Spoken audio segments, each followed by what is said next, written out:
From the wildest auditions to the most insane demands, here are insane facts you didn't know about Last Dragon. Before The Last Dragon even had its glow, Hollywood was searching for the perfect mix of martial arts skill and movie charisma.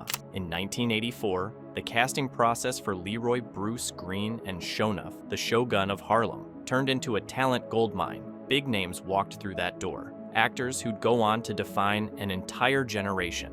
One of them was a young Denzel Washington, long before Training Day or Malcolm X made him a legend. What's wild is that Denzel didn't just audition for one part, he went for both the hero and the villain. The producer saw something rare in him, the kind of versatility that could pull off serene discipline and fiery power at the same time. The sign outside says this here school is for instructions in the martial arts. So we thought we might get some lessons. Just picture it, Denzel as the peaceful Bruce Leroy, bowing respectfully in his dojo, or shouting, "Who's the master?" as Sho'nuff, dripping in arrogance and red armor. It sounds unreal, but it almost happened. Washington's intensity impressed everyone, but they ultimately went in a different direction. They wanted authenticity, someone who lived martial arts, not just acted it. Still, it's fun to imagine how different this cult classic might have been with Denzel's face lighting up that glowing finale. It might have changed not just the movie, but his entire career path too. Julius Carry was a professional actor. This is my first thing coming off the streets. You had gorgeous Denise Matthews' Vanity. The spiritual message was that it was all inside you, the master's inside you.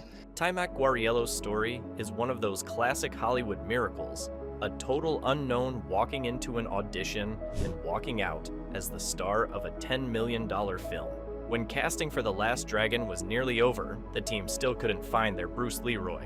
They had auditioned trained actors, dancers, and even a few real fighters, but none of them felt right. Then came Taimak, a 19-year-old martial artist who thought the audition would be more about kicks than lines. He showed up in his karate gear, ready to spar, not act. His first audition was a disaster. He froze, stumbled through lines, and left, thinking he'd blown his shot completely. But something about him stuck. He went home, practiced, studied the script like a student chasing perfection, and came back stronger. This time, Berry Gordy himself saw him perform, and the kid nailed it. No formal acting background, no big resume, just raw passion and real martial arts skill. Yeah, when did we sign up? How many yen? I like to learn some kung fu. Come on, hot stuff. Come on, Leroy. Teach me something. I do not wish to fight you.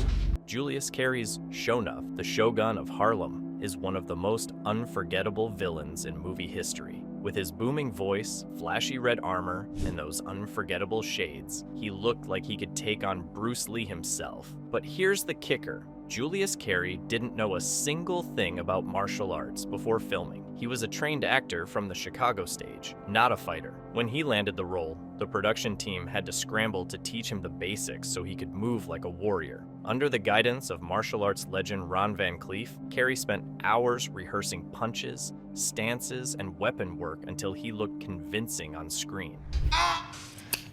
Kiss him. Down. He wasn't just pretending though, he became Sho'nuff. He poured all his energy, rhythm, and theatrical flair into the character until it felt larger than life. You could see it in every movement, every line delivery. He owned the screen. His confidence sold the illusion more than any black belt ever could. That's the beauty of it. Sometimes pure acting beats technical skill. Julius didn't have the training, but he had the presence, and that made all the difference. He didn't just play a villain. He created a legend that fans still quote decades later. Before The Last Dragon, Vanity was on the fast track to becoming one of the biggest stars in music and film, and her golden ticket was supposed to be Purple Rain, born Denise Matthews. She was Prince's muse, his girlfriend, and the lead singer of Vanity 6, the girl group he personally created. She was meant to play the female lead opposite him in Purple Rain, but right before production, she walked away from it all. The movie, the band, even Prince himself. Their personal and professional relationship had become complicated, and when Motown offered her a solo deal, she grabbed it as her chance to step out of his shadow. That single decision flipped everything. Prince replaced her with Apollonia, and Vanity landed right into Berry Gordy's new project, The Last Dragon. Gordy wanted to make her the next big Motown movie star, and the role of Laura Charles fit perfectly, glamorous, confident, and musically gifted. Not only did she act, but she also performed songs like Seventh Heaven that became part of the film's iconic soundtrack. It was a risk that paid off. The Last Dragon turned into a cult hit, and Vanity got to shine on her own terms. One bold career move changed two movies forever. One became a legend, the other became a legend's rival. When fans bought the 30th anniversary Blu-ray of The Last Dragon, they expected juicy extras, deleted scenes, alternate takes, maybe some hidden moments. But they got none of that. The reason? There were no deleted scenes to include, because every single frame that was shot ended up in the movie. The production ran on such a tight budget and schedule that the filmmakers couldn't afford to waste even a foot of film. Every take was planned, rehearsed, and executed with precision because they simply didn't have money for do-overs. This was the mid-1980s, before digital cameras made retakes cheap. Film stock cost serious cash, and director Michael Schultz had to make sure each shot counted. They couldn't experiment, couldn't shoot alternate endings, and couldn't pad the runtime. Everything filmed had to serve a purpose. The result is a movie that feels lean, energetic, and oddly pure. There's no extra fluff or forgotten subplots hiding in a vault somewhere. What you see is exactly what the filmmakers created under pressure. That kind of discipline gives The Last Dragon a unique edge. It moves fast, it never drags, and every moment feels intentional. Sometimes limits don't hold creativity back, they sharpen it.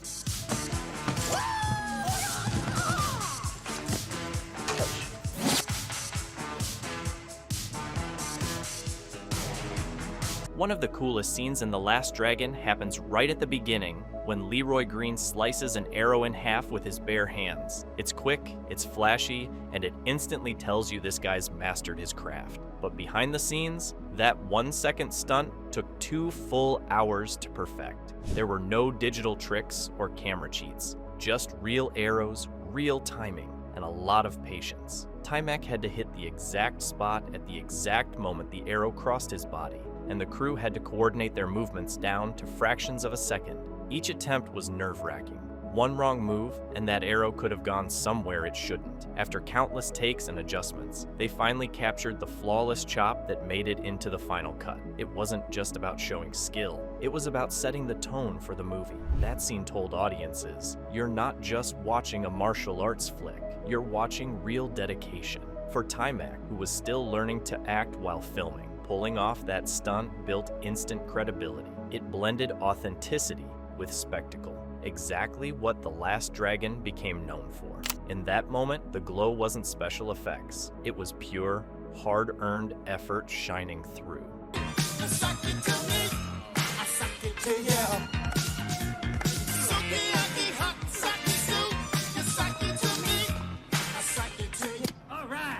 One of the funniest and most clever jokes in The Last Dragon hides right in plain sight. The mysterious master that Leroy is told to find, Master Some Dum Goy. For most viewers, it sounds like a typical Chinese name, fitting the kung fu mysticism of the movie. But the real brilliance lies in the wordplay. Some Dum Goy sounds like some dumb goy, a Yiddish phrase that literally means some dumb non-Jew. It's a layered, cross-cultural pun. Chinese-style syllables blended with a wink of New York humor. It perfectly matches the movie's quirky tone and its mix of cultures colliding in 1980s Harlem. The name isn't just a joke, it's a message. When Leroy finally tracks down the so-called master at a fortune cookie factory, he learns the teacher doesn't exist. It's just a computer spitting out cookie messages. The wisdom he was seeking was never out there. It was inside him all along. That realization ties the pun together. He was chasing some dumb goy that never existed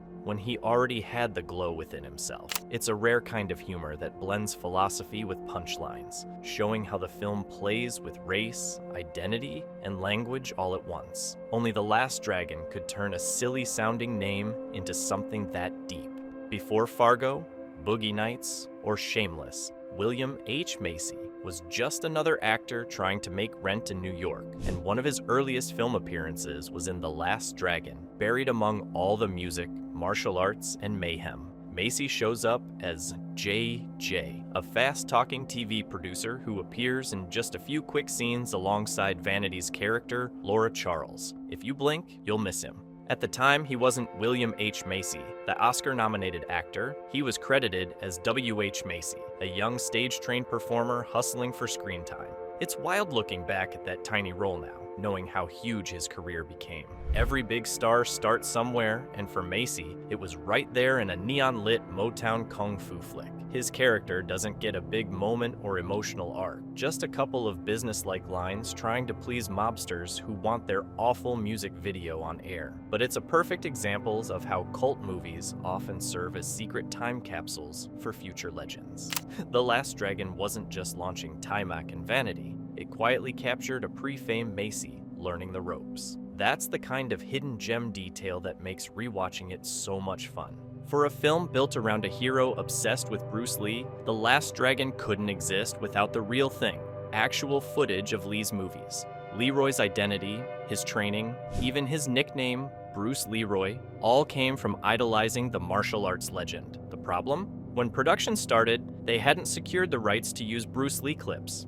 That might sound like a small detail, but it nearly wrecked the entire movie. The filmmakers had written entire scenes around Enter the Dragon, including the famous movie theater sequence where fans chant and cheer as Bruce fights on screen, without legal permission to show any of it. According to behind-the-scenes accounts and reports from Uproxx, the negotiations with the Bruce Lee estate dragged on for weeks and ate up a big chunk of the film's budget. If the rights holders had refused, entire storylines would have made no sense. There was no backup plan, no alternate footage ready. The entire $10 million production was hanging by a thread. Thankfully, a deal was reached just in time, and Bruce Lee's presence became the movie's soul. It's crazy to think, without that footage, The Last Dragon might never have glowed at all. It's proof that sometimes the biggest battles in filmmaking don't happen on screen. They happen in the legal office.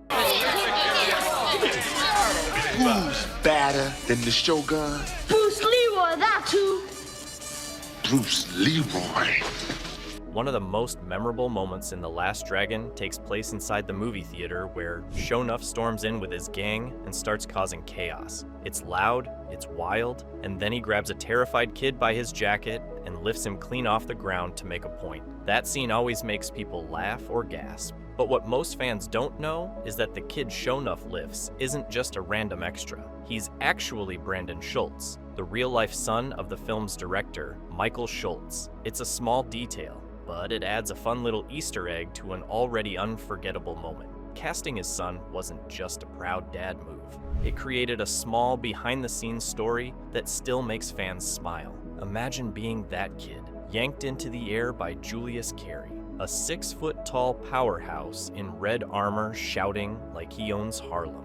For Brandon, it was a once-in-a-lifetime memory, and for Michael Schultz, it was a playful way to include family in his project. It also shows how movies, especially cult classics like The Last Dragon, often have these little personal touches tucked inside the madness. One tiny scene, one quick shot, and you've got a piece of family history forever burned into pop culture legend. Most producers prefer to stay behind the scenes, but Berry Gordy was not most producers. The Motown founder didn't just fund The Last Dragon, he made sure the world knew it was his vision. According to Wikipedia, Gordy insisted the movie be officially titled Berry Gordy's The Last Dragon, making his name part of the film itself. That wasn't a request, it was a demand. For Gordy, this wasn't just another business move. It was personal. He had built Motown from the ground up, creating legends like Diana Ross, Stevie Wonder, and Marvin Gaye. And now he wanted to bring that same flair to cinema. By putting his name on the title, Gordy was claiming ownership and creative pride in a way that few producers ever did.